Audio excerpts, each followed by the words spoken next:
Hello and happy Wednesday. Let me just make sure I have myself up here. Happy Wednesday. It is Wednesday Wisdom. It is also Inauguration Day. And so we're going to have a talk about that today. We're going to have a chat about immigration and changes under this new administration that we have today. So, uh, as an introduction, my name is Miriam Lacroix. I am the founder and attorney at Lacroix Law PC. And every Wednesday, I come live at 4 p.m. to talk about immigration, right? Any immigration topic. I'll also take some questions if you have questions as well. But the purpose is just to give you a little bit of wisdom about immigration every week.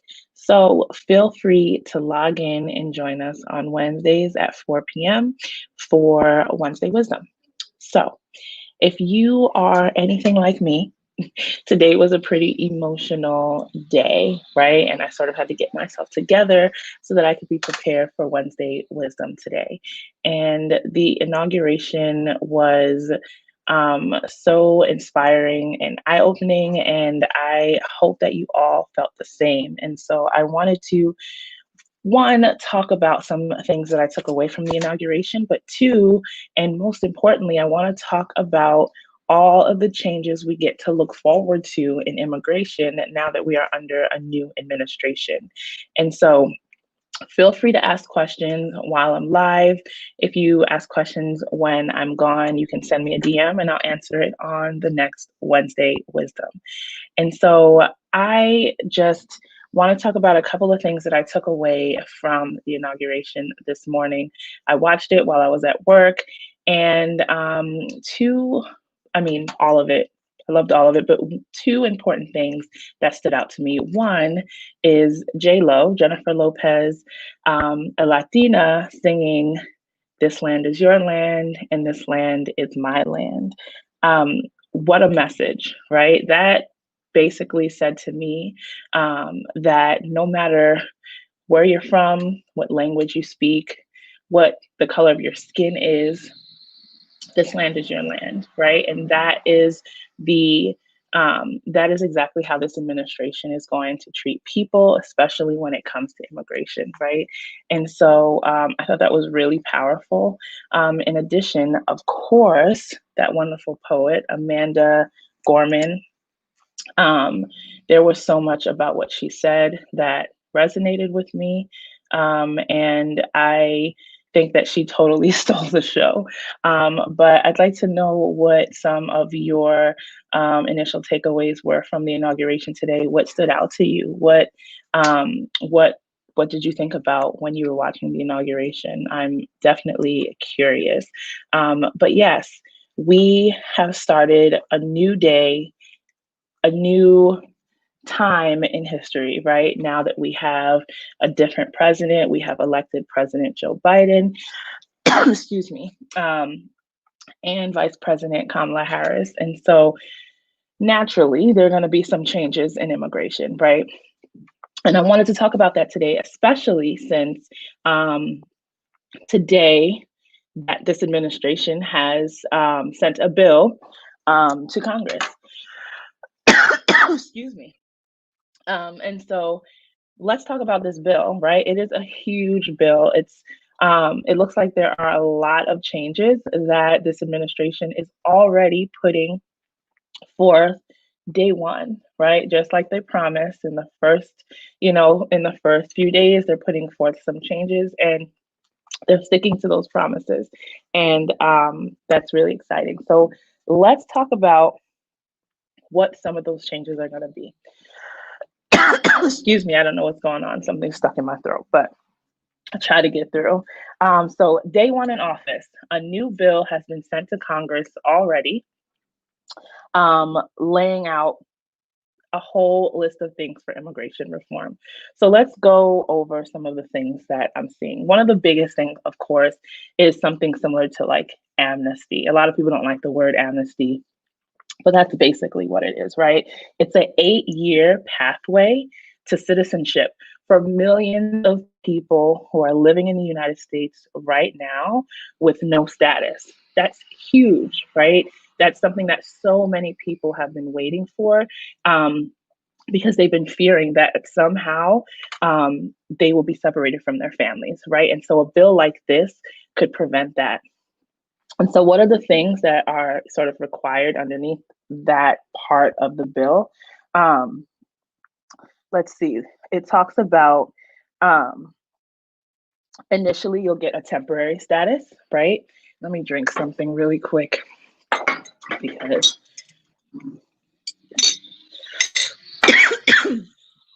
excuse me. So initially you'll get a temporary status, right, for the first 5 years.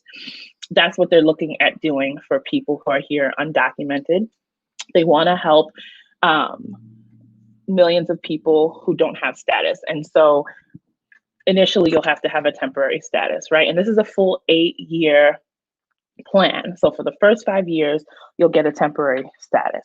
And then once you meet certain criteria, then you can apply for your green card and then citizenship after 3 years, right?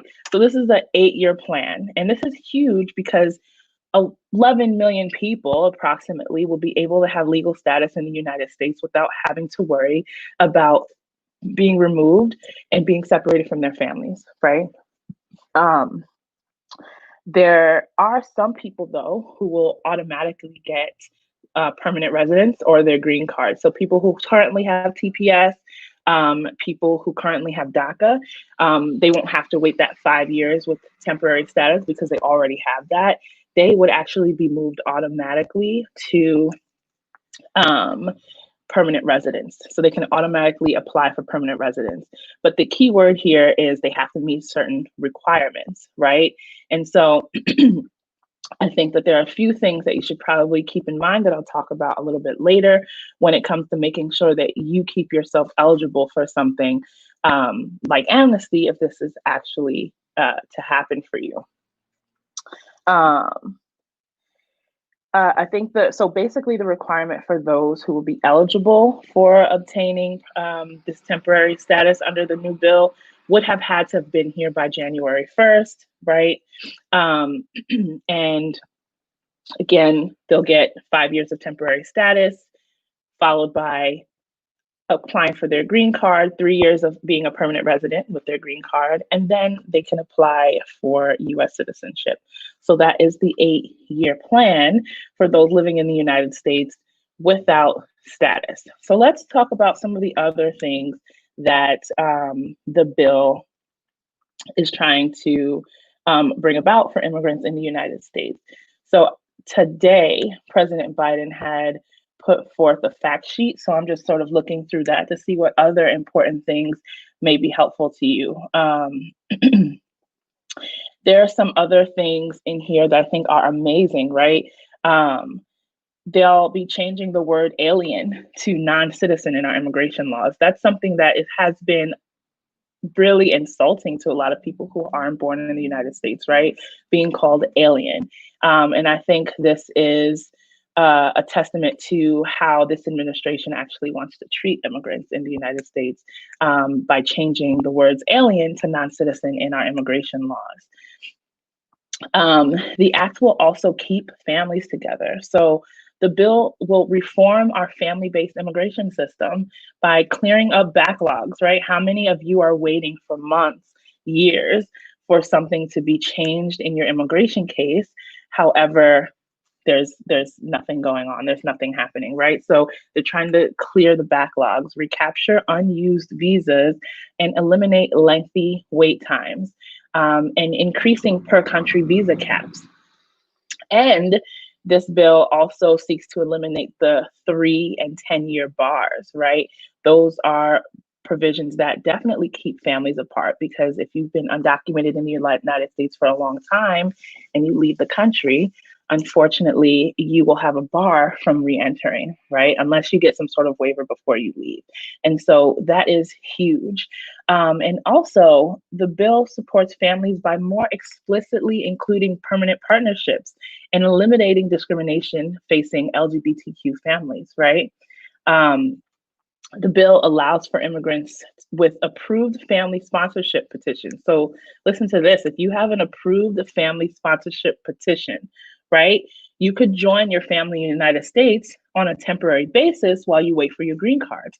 And so that happens so often when you are petitioning for someone who is not an immediate relative, right? And you are not, your a visa number is not immediately available. And so all you have is an approved petition. And so you're sort of stuck outside of the country until your visa number becomes available and you can apply for your green card. Here, this bill wants to help you join your family here while you wait for your petition, while you wait for your visa number to be available after your petition is approved. And that is huge. And that just basically brings back the idea that our US immigration system wants to keep families together and reunite families, right?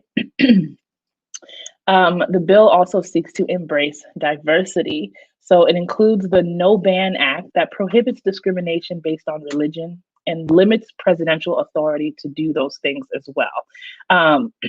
That's huge as well, because as we know, under the Trump administration, he had the Muslim bans, and now there will be a No Ban Act if this bill is passed that will prohibit that type of discrimination. What else is happening in this bill?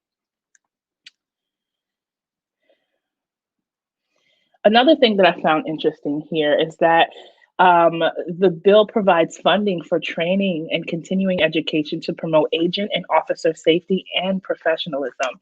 And that's huge. That sort of changes the way currently officers in under immigration working at, agents working at the border or working at USCIS, how they currently treat immigrants was based on our leader. Now that our leader has changed, I think that will also change. And he wants to put money towards training and continuing education to promote safety and professionalism. And I think that is, of course, great. So let's start talking about some of the other things that are towards the bottom of the fact sheet, which I find to be really interesting, is that this administration actually wants to address the root causes of migration, right? There are so many reasons why people leave their home country and enter the United States through our southern border, right? A lot of it has to do with fear and poverty and danger. And so this bill, this codifies and funds the president's $4 billion 4-year interagency plan. And basically that $4 billion plan is to address the underlying causes of migration into into the United States from El Salvador, Guatemala, and Honduras, conditioned on their ability to reduce the endemic corruption, violence, and poverty that causes people to flee their home countries. This bill also creates safe and legal channels for people to seek protection, including by establishing designated processing centers through Central America to register and process displaced persons or refugees. And in terms of immigration courts, it seeks to improve immigration court and protect vulnerable individuals, right? So it says it will expand family case management programs, reduces immigration court backlogs, expands training for immigration judges, and improves technology for immigration courts. This is huge because the immigration courts are completely backlogged. There are so many cases. There's more than what the judges can actually handle, right? And I think these improvements will definitely help with the backlog and prevent immigrants from falling through the cracks, right? And finally, the bill seeks to support asylum seekers and other vulnerable populations, right? So when we talk about asylum seekers, we talk about those who are leaving their home country for fear and they're afraid to return there. And so this bill seeks to eliminate that 1-year deadline for filing asylum claims, right? Right now, you have to file your asylum claim within 1 year of entering the United States. And so that causes a lot of problems for people who are unaware of that deadline. And it will increase protections for crime victims, right? People who are seeking U visas because they're victims of a crime in the United States, T visas, and VAWA, domestic violence victim. And they will increase the cap of U visas from 10,000 to 30,000, right? So that is huge because I have clients right now waiting, who've applied for the U visa in 2016 and still have not received an answer, right? And so that's important because if they're only allowing 10,000 a year, it's going to further be a backlog, whereas now they want to increase it to 30,000, which would, I'm sure there'll still be a backlog, but it will be sort of less, there'll be less of a backlog, I'm sorry. Trying to see if there's anything else that I see in this bill. So all in all, this is a huge bill that will take care of a lot of the problems that we have in immigration today, starting with the millions of undocumented people living in the United States fearing that they won't be able to stay. And so one thing I wanted to discuss is what you can do if this bill is passed, right? If this bill is passed and you are able to apply for this 8-year pathway to citizenship, there's going to be requirements.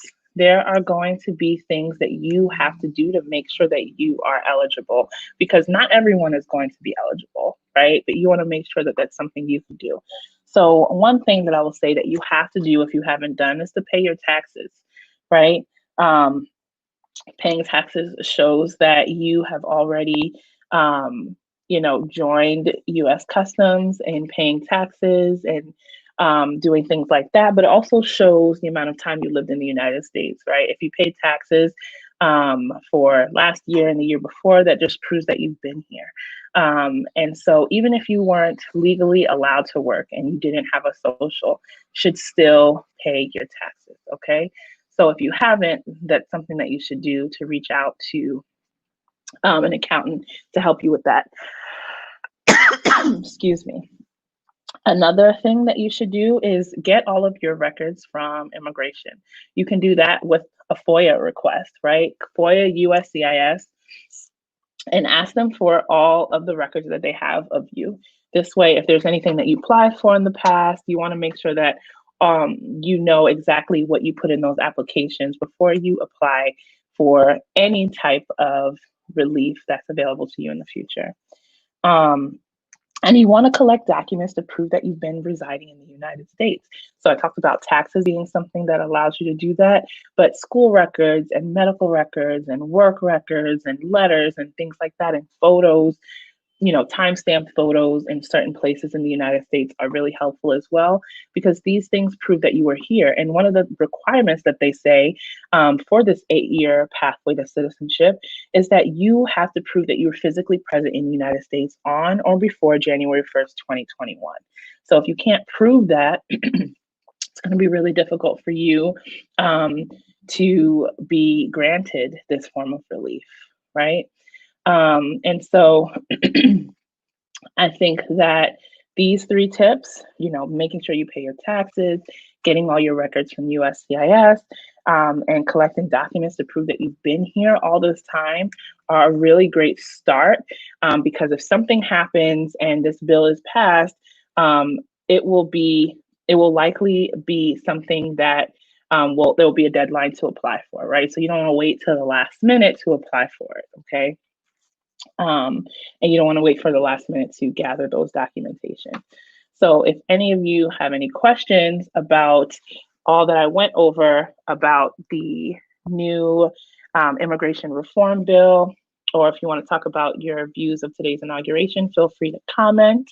I'm here to answer any questions if you have any, but I think today is the start of something great and something new in history, and I hope you all feel the same.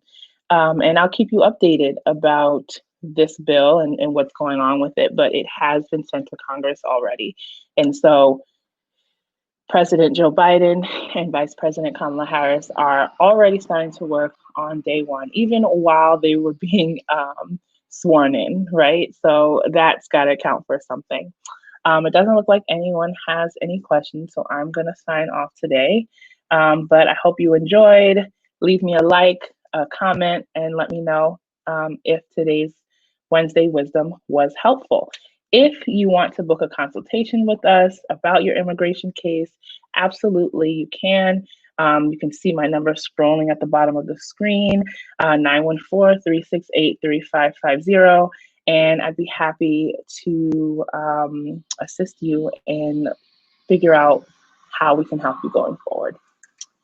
Have a good rest of your Wednesday. Bye.